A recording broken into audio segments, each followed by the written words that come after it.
안녕하십니까? 올해는 부활절이 4월 5일인데요. 이제 열흘 정도 남았습니다. 그래서 오늘부터 몇 차례에 걸쳐 부활을 주제로 말씀을 나누고자 합니다. 오늘은 일곱 형제의 아내라는 제목으로 말씀드리겠습니다. 마태복음 22장 23절에서 33절을 보겠습니다. 같은 날 사두개파 사람들이 예수께 와서 부활이 없다고 주장하면서 예수께 말하였다. 선생님, 모세가 말하기를 어떤 사람이 자식이 없이 죽으면 그 동생이 형수에게 장가들어서 그 후사를 세워주어야 한다 하였습니다. 그런데 우리 이웃에 일곱 형제가 있었습니다. 마지가 장가를 들었다가 자식이 없이 죽음으로 아내를 그의 동생에게 남겨놓았습니다.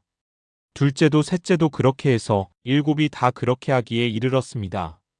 맨 나중에는 그 여자도 죽었습니다.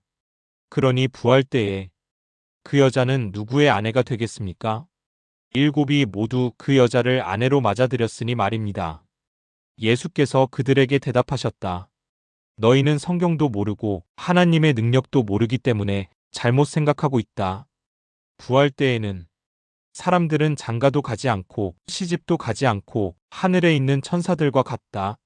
죽은 사람들의 부활을 두고 말하면서 너희는 아직도 하나님께서 너희에게 하신 말씀을 읽어보지 못하였느냐? 하나님께서는 나는 아브라함의 하나님이요, 이삭의 하나님이요, 야곱의 하나님이다 하고 말씀하셨다. 하나님은 죽은 사람의 하나님이 아니라 살아있는 사람의 하나님이시다. 무리는 이 말씀을 듣고 예수의 가르침에 놀랐다. 이렇게 기록되어 있습니다. 부활에 대한 논쟁인데요. 사두개인은 바리새인과 사상적으로 대척점에 있는 사람들로 부활이 없다고 생각했습니다. 그래서 이런 곤란한 질문을 들고 예수님께 온 것이지요. 이들의 질문에 대해 본문의 예수님은 이렇게 말씀하십니다. 하나님은 아브라함과 이삭과 야곱의 하나님이었다. 라고 과거형으로 말하지 않고 하나님은 아브라함과 이삭과 야곱의 하나님이다. 라고 현재형으로 성경이 말하고 있다는 것입니다. 그래서 예수께서는 하나님은 죽은 사람의 하나님이 아니라 살아있는 사람의 하나님이다. 라고 말씀하십니다. 예수께서 인용하신 말씀은 출애굽 때 하나님께서 모세에게 하신 말씀으로 기록되어 있습니다.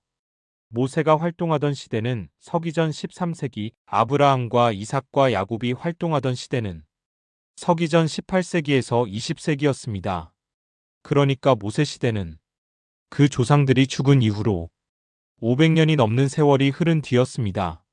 그런데 예수께서 하신 말씀의 뜻은 500년 전에 죽은 조상들도 하나님 앞에서는 여전히 살아있다는 것입니다.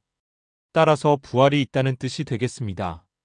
예수님은 자신의 부활에 대해서도 3번이나 반복해서 예고하셨노라고 마태복음 기자는 기록하고 있습니다.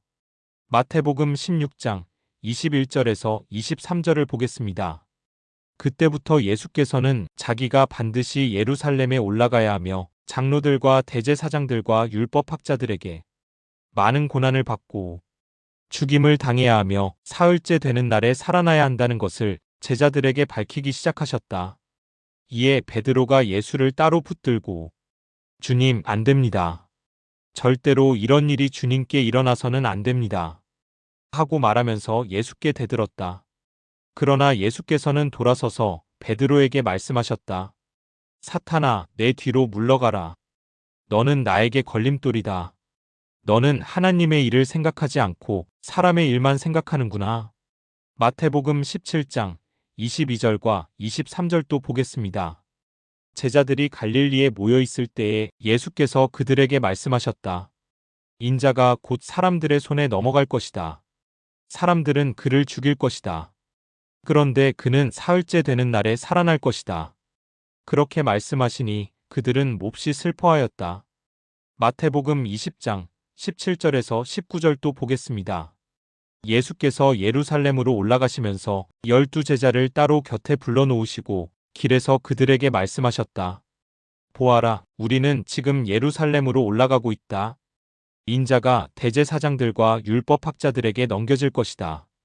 그들은 그에게 사형을 선고할 것이며 그를 이방 사람들에게 넘겨주어서 조롱하고 채찍질하고 십자가에 달아서 죽게 할 것이다.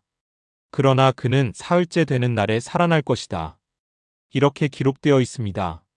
그러나 이 본문들은 서기 7, 80년대에 널리 알려져 있던 예수님의 죽음과 부활 이야기를 마태복음 기자가 마치 예수께서 미리 예고하신 것처럼 자신의 복음서에 담은 것입니다.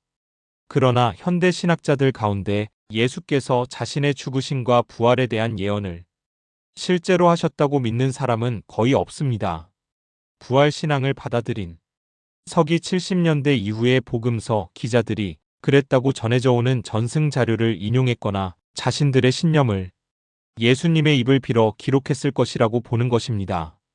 만약 예수께서 정말로 자신의 죽음과 부활을 알고 계셨다면 겟세마네 동산에서 이 잔을 내게서 옮겨주십시오 하고 그렇게 애절하게 기도하시지는 않았을 것입니다.